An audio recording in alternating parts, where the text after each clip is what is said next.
उबाटा नावाचा उद्धवचा पक्ष आणि महाराष्ट्र नवनिर्माण सेना नावाचा राज ठाकरेचा पक्ष यांनी एक जाहीरनामा जाहीर केला।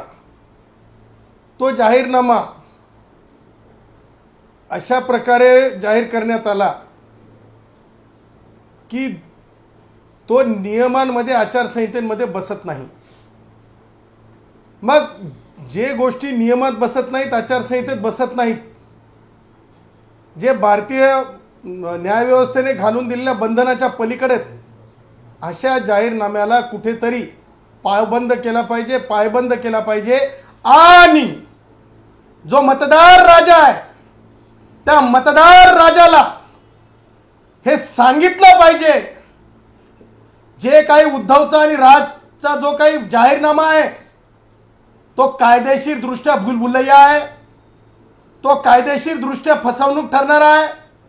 आणि त्यामुळं आमचं मतदार म्हणून मुंबईतले बॉम्बेतले आमचं आधी कर्तव्य आहे की ज्या गोष्टी आपल्याला ज्ञात होतात त्या गोष्टी इतरांना ज्ञात करून देणं हे कर्तव्याचा भाग आहे। आणि म्हणून ज्या राज ठाकरे आणि उद्धव ठाकरेंनी जे जाहीरनामा केला त्यांच्या विरुद्ध आम्ही राज्य निवडणूक आयोगाकडे तक्रार केलेली आहे। आणि त्या तक्रारीमध्ये आम्ही म्हणलेलं आहे शिवसेना उभाटा व महाराष्ट्र नवनिर्माण सेनेच्या प्रस्तावित संयुक्त जाहीरनाम्यातील असंविधानिक, बेकायदेशीर व आर्थिकदृष्ट्या अमान्य